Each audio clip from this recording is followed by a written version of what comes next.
किसान साथियों, आज की इस वीडियो में हम बात करेंगे मूंग की फसल में फल और फूल बढ़ाने के लिए कौन सी दवा डालें या कौन सी खाद डालें जिससे कि मूंग की फसल में खूब सारे फूल आए और फल भी अच्छे बने और उत्पादन भी काफ़ी अच्छा हो जाए। तो जैसे ही आप निराई गुड़ाई कर लेते हैं या आप हलनी कर लेते हैं या आप किसी भी तरीके से खरपतवार हटा लेते हैं, तो उसके बाद में जैसे ही फसल आपकी 1.5 महीने की हो जाती है, तो 1.5 महीने की फसल होने के बाद में इसमें फूल आने की अवस्था होती है। तो फूल आने की अवस्था के समय आपको इसमें NPK डालना है और NPK इस समय आप 05234 डाल सकते हैं। इसमें 05234 NPK जिसमें नाइट्रोजन नहीं होता है, इसमें केवल फास्फोरस और पोटास की मात्रा होती है। तो आप NPK 05234 डाल सकते हैं जिसमें 52% फास्फोरस और 34% इसमें पोटास की मात्रा होती है।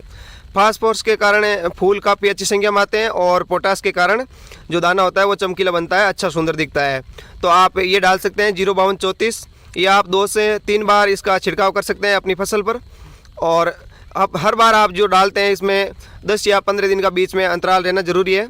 तो आप जैसे ही आपकी फसल 1.5 महीने की या 40 दिन की हो उसी समय आपको इसमें डालना है। या आप ये NPK नहीं डाल रहे हैं तो आप इसमें जिब्रेलिक एसिड डाल सकते हैं। जिब्रेलिक एसिड जो काफ़ी अच्छा कार्य करता है, ये पौधे के विकास के लिए और फल और फूलों में काफ़ी अधिक संख्या में वृद्धि करता है। तो आप जिब्रेलिक एसिड डाल सकते हैं 250 ml प्रति एकड़ के हिसाब से। जिब्रेलिक एसिड आपको केवल अपनी फसल में एक ही बार देना है, ये बार बार नहीं देना है। और जो आप जिब्रेलिक एसिड ले रहे हैं ये 0.001% मात्रा वाला जिब्रेलिक एसिड लेना है। और ये जो आप अपनी बड़ी टंकी 500 लीटर वाली जो टंकी ले रहे हैं इसमें डाल करके छिड़काव करना चाहते हैं तो 500 लीटर वाली टंकी में 500 ml दवा डालनी है और इस तरह से अपनी फसल में छिड़काव कर सकते हैं। और ये जो आप जिब्रेलिक एसिड है कीटनाशकों के साथ में मिला करके भी दे सकते हैं। तो ये आपके एक पंथ दो काज हो जाएंगे। अगर आप कीटनाशक की दवा भी साथ में छिड़कना चाहते हैं, जो रस चूसक कीट होते हैं, तो उसके साथ में मिला करके इसको दे सकते हैं। अब तीसरे नंबर पर जो दवा है ये है ट्राइकोंटानोल। जो ट्राइकोंटानोल 0.05% इसी आता है। ये मिराकिलोन का है जो काफ़ी अच्छी दवा मानी जाती है प्लांट ग्रोथ रेगुलेटर के रूप में, यानी ये पौधे की वृद्धि और विकास और फूल बढ़ाने में सहायक होती है। तो आपकी फसल में मूंग की फसल में काफ़ी अच्छी संख्या में फल आएगा मिराकिलोन से। तो मिराकिलोन आप ले सकते हैं 25 ml दवा, जो 15 लीटर वाला छोटा पंप होता है या टंकी होती है उसमें आप 25 ml दवा लेकर के और छिड़काव कर सकते हैं। और आप बड़ी वाली टंकी में लेना चाहते हैं तो इसी हिसाब से मात्रा बढ़ाते जाइए।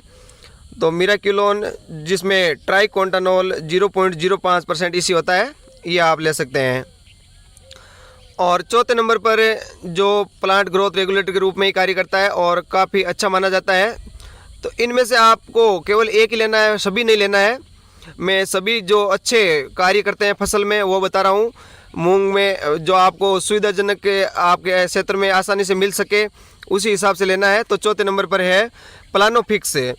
प्लानोफिक्स जो बायर का या क्रिस्टल का आता है, काफ़ी अच्छा प्लांट ग्रोथ रेगुलेटर है और जिससे जो फूल गिरते हैं वो भी नहीं गिरेंगे और अच्छे फूल भी वापस से आएंगे। तो आपकी फसल में ये आप डाल सकते हैं प्लांट ग्रोथ रेगुलेटर के रूप में प्लानोफिक्स। 5 ml प्रति 15 लीटर वाला जो पंप है उसमें डाल करके आप छिड़काव कर सकते हैं। और अगर आप इसमें प्लानोफिक्स में साथ में फेंटेक प्लस मिलाते हैं तो काफ़ी अच्छा रिजल्ट देता है। फेंटेक प्लस नाम से भी एक प्लांट ग्रोथ रेगुलेटर है जो 15 लीटर वाले पंप में 15 ml डाल करके और छिड़काव कर सकते हैं। इस तरह से आप ये अपनी फसल में छिड़काव कर सकते हैं। जो 4 आपको प्लांट ग्रोथ रेगुलेटर के रूप में या जो भी आपको खाद बताए हैं काफ़ी अच्छे रिजल्ट दे सकते हैं। तो जब भी आपकी फसल में फूल कम आ रहे हैं और फल भी नहीं बन रहे हैं तो आप उस समय डाल सकते हैं या शुरुआत में ही डाल सकते हैं। आपको पहले से ही कुछ अच्छा करने की उम्मीद है तो आप पहले से ही इसमें डाल सकते हैं। और NPK जो 05234 आता है ये आप अपने 1.5 बीघा में 1 किलोग्राम की बैग आता है छोटा, वो ले सकते हैं और डाल सकते हैं। तो किसान साथियों, आपको वीडियो पसंद आया तो लाइक कीजिए और शेयर भी कीजिए। धन्यवाद।